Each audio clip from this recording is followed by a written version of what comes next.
What is going on, guys? Hassan Malik back here again, and now that we have seen the LEGO Marvel CMF series, a lot of questions from fans have come up on whether we will be seeing a LEGO Star Wars CMF series as well. There are some rumors that we will be getting a LEGO Star Wars CMF in 2022 at some point, but those are just rumors, and they're not the most reliable rumors at this point either, so take that with a grain of salt. Regardless, I still thought it'd be a cool idea to take a look at my custom LEGO Star Wars CMF series that I've made over the past year. As some of you guys probably know, I enjoy making custom edits of LEGO Star Wars minifigures and just customizing them myself, and I took a bunch of those and put them into a LEGO Star Wars custom CMF series. So I pretty much made 3 different series. I had a series 1, a series 2, and I did some figures for the Mandalorian season 2 as well. And this video is pretty much a compilation of all those series put into one video. So today we'll be taking a look at 21 different minifigures from different eras of the Star Wars universe. But real quick, before we go ahead and get into it, I did want to give a really quick reminder that the giveaway for $100 worth of your choice of LEGO sets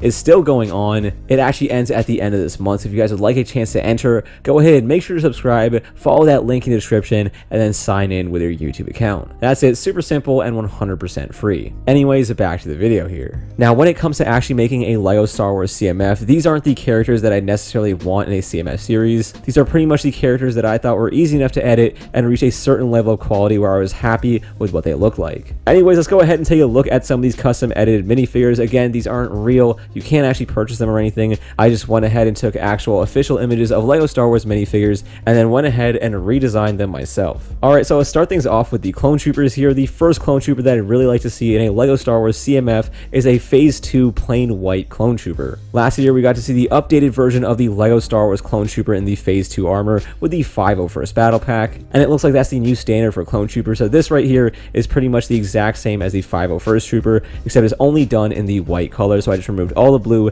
and this is the standard Phase 2 white clone. It would be great to see this in a CMF series, but I think it'd be even better if we got to see this type of figure in a battle pack. Who knows, maybe we'll see this figure at some point in the future, especially with how much we see Phase 2 white clones in the Bad Batch TV series. And next up here, we have the 212th clone trooper. This is pretty much the exact same as the Phase 2 white clone trooper, except this clone is rocking that 212th color scheme. Now, the last time that we actually got to see these guys properly was all the way back in 2013 with the Utapau Troopers battle pack. That is one of my favorite battle packs ever because the 212 troopers are probably my favorite clone legion. I know everyone loves the 501st, I just prefer the orange color over the blue, so aesthetically they are my favorite clone legion. Now, we did get an updated 212th Airborne trooper with General Grievous as Starfighter, but this right here is the 212th in his standard armor. Anyway, speaking of the Airborne troopers, we've only ever really seen them in their 212 variants and also in their Geonosian variants as well. But right here, I thought it'd be fun to take a look at a 501st Airborne trooper. This is not something that we see too often in the Star Wars universe, but I thought it'd be cool to take a look at. So this edit right here is pretty much the exact same as the updated 212th Airborne trooper that we got to see in General Grievous as Starfighter,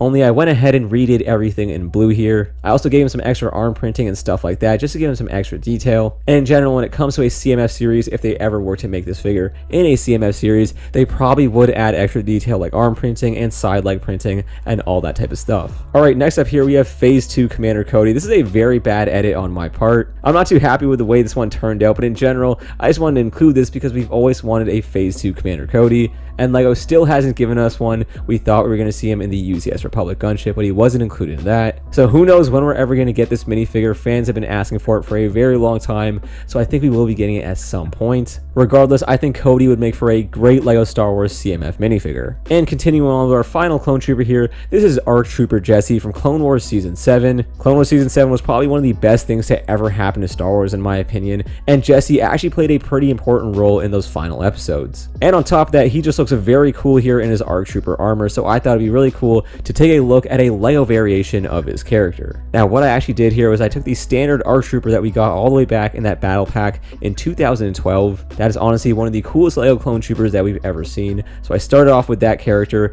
and I changed up all his printing and details, as well as gave him a new helmet, which is more in line with the updated Phase 2 clone troopers. And yeah, if we were to see an ARC Trooper Jesse, I think he would generally look something like this. Now, it would probably be better to get this minifigure in an actual set based on Clone Wars Season 7. And you know, LEGO is still actually making Clone Wars Season 7 sets. We got 2 of them this year. So it's not too far-fetched to expect this character at some point. But in general, if they don't plan on revisiting Clone Wars Season 7, it may be worthwhile to include Jessie in a Star Wars CMF series. Alright, that is pretty much going to do it for our Clone Troopers here. And the next figure here that I have is one that LEGO actually made officially, which is SAXON. So I actually made this custom variation of SAXON all the way back before we knew we were getting an official variation. And what I pretty much did was I took the standard Mandalorian helmet and I changed it up completely, adding horns and a bunch of new details and prints. Overall, I'd say LEGO's probably looks better at this point, especially with the fact that they use a new custom helmet mold. This is the standard Boba Fett one that they've been using for many years now, but I think this new custom mold looks a little bit better. Regardless, we will probably never see this minifigure in a CMF series, but we don't really need to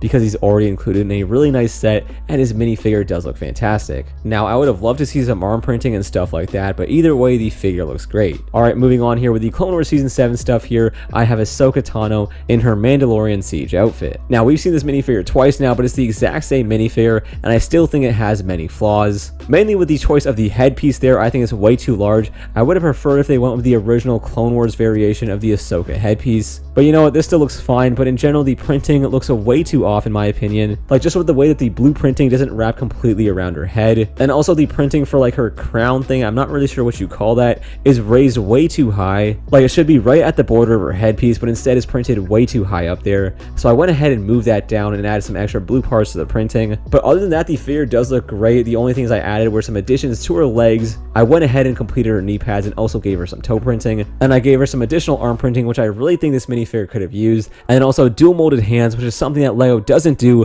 but I really think they should at some point. I know it's a little bit difficult to do, especially with the way that the piece flexes, but I'm sure at some point LEGO will figure it out. Anyways, the official AHSOKA minifigure does look great. I just think it could be improved upon, and a CMF series would be a great place to do it. Alright, continuing on with Clone Wars characters, the next one that I have here is Mace Windu. This one's a little bit pointless. This is not a character that I'd actually like to see in a CMF series. It's just a fun edit that I made, and I thought I'd include it in this video. Anyways, this is pretty much your standard Mace Windu. I know we did get an updated one with the UCS gunship, but all I really did here was give him some dual molded legs and also some dual molded arms with some printing, and I also gave him some dual molded hand pieces as well. But in general, his Clone Wars outfit isn't too different from his standard outfit that we've seen before. So yeah, not too interesting of a figure here, but continuing on with the Clone Wars, we have our next figure here, which is Anakin Skywalker. Now, this minifigure is a little bit controversial, to be honest. The last time I posted this figure in a video, a lot of you guys had a lot of opinions about the hairpiece that I went with here. So what I actually went with here was one of the longer new hairpieces that is included with the Sirius Black minifigure from the Harry Potter theme. We've seen this hairpiece used throughout with a bunch of different characters,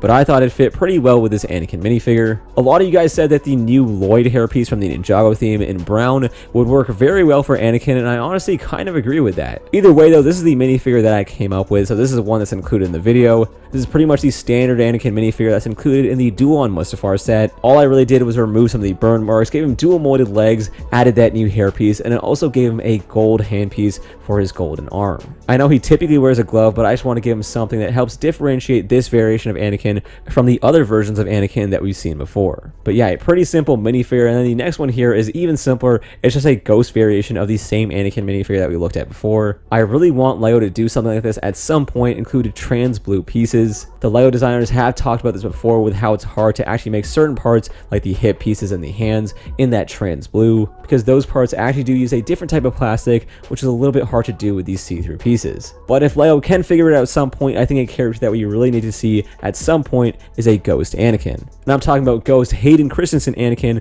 the one from the special edition of Star Wars Episode 6. I know some OG Star Wars fans would like to see the original variation of Anakin in his ghost form, but Hayden Christensen as Anakin just resonates so much more with me personally, so I'd like to see his variation of the character in ghost form at some point. And you know what, doing something as special as this for a character would be great to see in a CMF series. Alright, and finishing up our Clone Wars minifigures here, the next one that we have is the Training Battle Droid. Now, this is actually a minifigure that I probably wouldn't want to see in a CMF series, just not actually included as one individual figure. I think it would be really disappointing if you bought a whole pack of these LEGO Star Wars CMFs and you ended up getting a battle droid. That would really suck, even if it's a special variation like this with extra printing. Some people don't even consider battle droids actual minifigures, so getting one in a CMF series would feel a little bit off. But I do think this minifigure would make for a great addition to another minifigure similar to what they did with like the Alligator Loki and Sylvie and the LEGO Marvel CMF. So doing something like that with this battle droid would be great to see. In general, battle droids are very iconic and are very important to Star Wars, so seeing an updated, cooler version of a LEGO Star Wars battle droid would be really cool to see. And I actually based this training battle droid off of a skin from Star Wars Battlefront 2. Battle droids don't really have that many different looks, so I thought this variation of a battle droid would be a nice take on a classic Star Wars droid. But yeah, that pretty much does it for our Clone Wars era minifigures here. Moving on to the original trilogy, we have GREEDO. So we actually got an updated version of GREEDO with the Master Builder series Mos Eisley Cantina, but honestly, I found that minifigure to be a little bit disappointing. I really wanted that minifigure to include extra details like arm printing, especially at this price, and when you consider the fact that the original GREEDO from like all the way back in I think 2003 it was, that minifigure had arm printing, so when this large, expensive Master Builder series set doesn't have a GREEDO with arm printing, it looks a little bit off. Like if there was ever a time to give us a very detailed GREEDO minifigure, it was this, right? But you know what, they didn't do it. I still think it's a cool set, but I still went ahead and made a custom variation of GREEDO here. So what I did was included the arm printing and gave him some extra wraparound leg printing as well as dual molded legs. So essentially, I just pimped out a standard GREEDO minifigure. GREEDO isn't that important or anything, but he is very iconic, and getting him in a CMF series would be pretty cool to see. Anyways, our next original trilogy character here is one that I actually don't want to see in a LEGO Star Wars CMF. I just thought it was a cool edit to make, and that is Pilot Luke, except he's completely decked out with a whole bunch of printing and dual molded legs. Now again, I don't really want to see this minifigure in a CMF. I think that'd be pretty lame, but you know what, I thought it was fun to make a better variation of the standard Pilot Luke. In general, if it came to a LEGO Star Wars CMF series, I wouldn't want to see too many characters from the original trilogy, just because LEGO has focused so much on the original trilogy in previous LEGO Star Wars waves. Like when it comes to different eras of Star Wars, the original trilogy has gotten the most sets by far, and I don't mind that. I love getting things like X-Wings and TIE Fighters and all that type of stuff, but in general, there are so many more sets that I'd love to see from the prequel era and even the sequel era as well. And honestly, you can kind of see that, especially with this current wave of LEGO Star Wars summer sets. We pretty much only got Mandalorian and Clone Wars stuff with a little bit of original trilogy as well. And overall, I'd say that's a pretty good mix. But yeah, in general, for a Star Wars CMF, I'd like to see more characters from other eras. Now, before we go ahead and talk about the Mandalorian minifigures, I wanted to take a look at some sequel characters that I made. So first up here, we have the Rey minifigure. I know a lot of people don't like Rey. I personally think she's a great character. I know I'll get a lot of hate for that. A lot of people hate the sequels.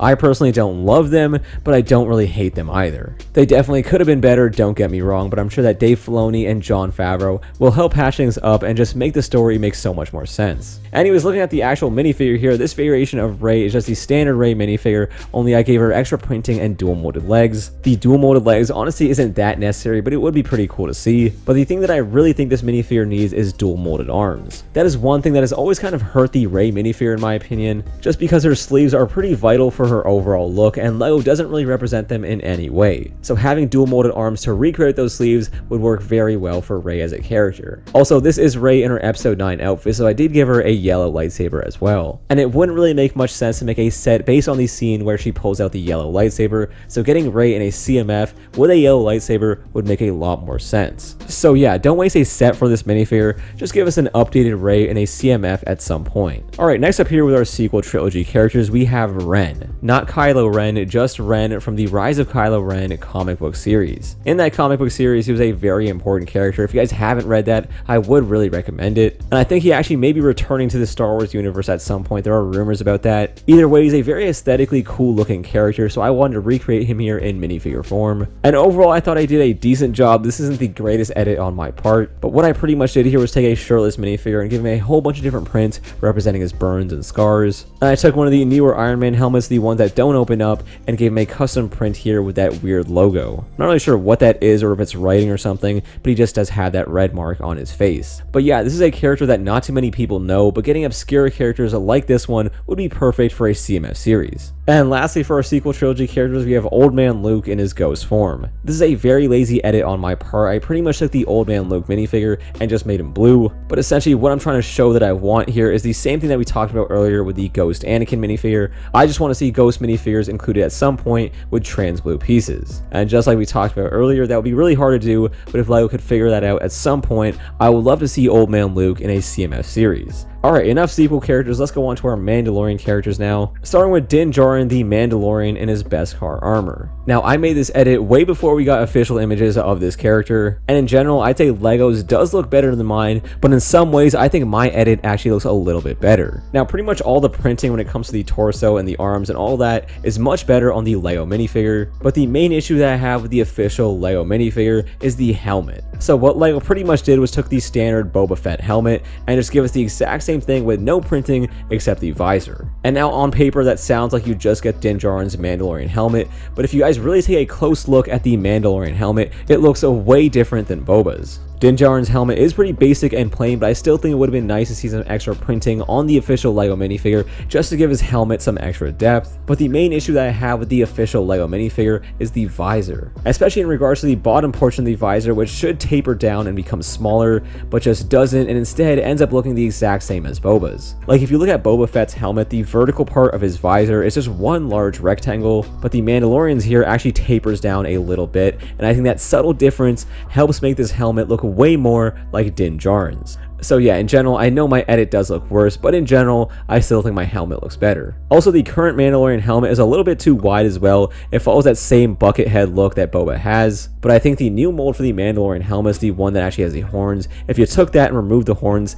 I think that would look far better for Din Djarin. Anyways, I wouldn't like to see this character in a CMF series. I just want to see a better variation of Din Djarin as a Mandalorian in one of the updated sets. I'm sure that they'll change this minifigure at some point though. And for our next edit here, we actually have Baby Yoda. I really didn't do anything here. I just think that one important part of this minifigure is the lack of his collar. The Baby Yoda minifigure is pretty much perfect in Lego form. You don't really need extra printing or anything, but I think one key feature of Grogu is the large collar that he wears around his neck. So if Lego could somehow incorporate that into his headpiece or something like that, I think it would make this look so much more like Grogu. Either way, Grogu does look fine, and if they were going to include him in a CMF series, I think they just include him as a companion minifigure to Din Djarin or something like that. Alright, next up here we have Cara Dune in her Mandalorian Season 2 outfit. Her outfit in Season 2 is actually slightly different from the one that she wears in Season 1, and in general, I've never really liked the Lego minifigure for Cara Dune, so what I went ahead here is completely change the minifigure. I did generally stick with these same prints, but I did change all the colors as well as her skin tone as well. I gave her a lot of arm printing and printed details, as well as dual molded legs with some extra printing as well. Now we actually got an official Season 2 Cara Dune minifigure, but unfortunately it's the exact same minifigure that we got from Season 1. And that's a little bit sad to see, especially with the size of the set that she's included in, but in general, I do think my edit looks a lot better. Lego is a little bit limited by their color palette, but her outfit isn't really blue, it's more of a turquoise. So I obviously was able to replicate that a little bit better, but I guess when it comes to Lego's color palette, the dark blue is the closest thing that they have. Regardless, I would have loved to see an updated variation of Cara Dune, and if we were to get a CMF series, why not include her in there? And moving on here with our Mandalorian minifigures, we have GREEF KARGA in his Season 2 outfit. Now I made this way before the official images for the GREEF KARGA in his Season 2 outfit came out, so unfortunately mine looks way worse than the official figure. And that's actually a good thing because that means Lego gave us a very good GREEF KARGA minifigure. So I'm not going to talk too much about this because we already got this minifigure and it looks much better than mine. And then lastly here for our Mandalorian minifigures here, we have the Flame Trooper. Now originally I thought there was no hope to ever see this minifigure in Lego form, but now I do actually have a little bit of hope, especially due to the fact that we've now seen the Mortar Troopers in Lego form. Mortar Troopers are the yellow stormtroopers that we got to see in the Mandalorian Season 2. Flame Troopers are the red ones that were included in Mandalorian Season 1. I personally do like the Flame Troopers a little bit better. I just like red as a color, so I think this minifigure does look a little bit nicer. But you know what? Lego is actually still revisiting the Mandalorian Season 1. We actually just got the Armorer's Forge, so who's to say that we don't see this minifigure at some point? But regardless, I would love to see him in a CMF series as well. And lastly here we have two custom bags that I made for these two individual CMF series. I think if Lego was to make a Star Wars CMF, the bags would be black, especially with what they do with the 18+ sets and just the fact that Star Wars is set in space. I think black would be a nice color to see on a CMF blind bag. But yeah, that pretty much does it for these two custom blind bags that I made. But yeah guys, there's your look at my complete Lego Star Wars custom CMF series. There are tons of other characters that I would have loved to include in this series. I just unfortunately wasn't able to make edits with them. But I do have another Lego Star Wars CMF series coming up, and it should be coming out in a few days, so stay tuned for that. But as usual guys, make sure to let me know what you guys think about these minifigures down in the comments comments below, and also make sure to let me know what characters you would like to see included in a LEGO Star Wars CMF. Whatever you think, guys, anything and everything, make sure to leave it down in the comments below. Also, if you guys haven't had a chance to enter the giveaway, make sure to do so. But that will pretty much do for me, guys. Again, thank you all so much for watching, and I will catch you guys in the next one. Peace.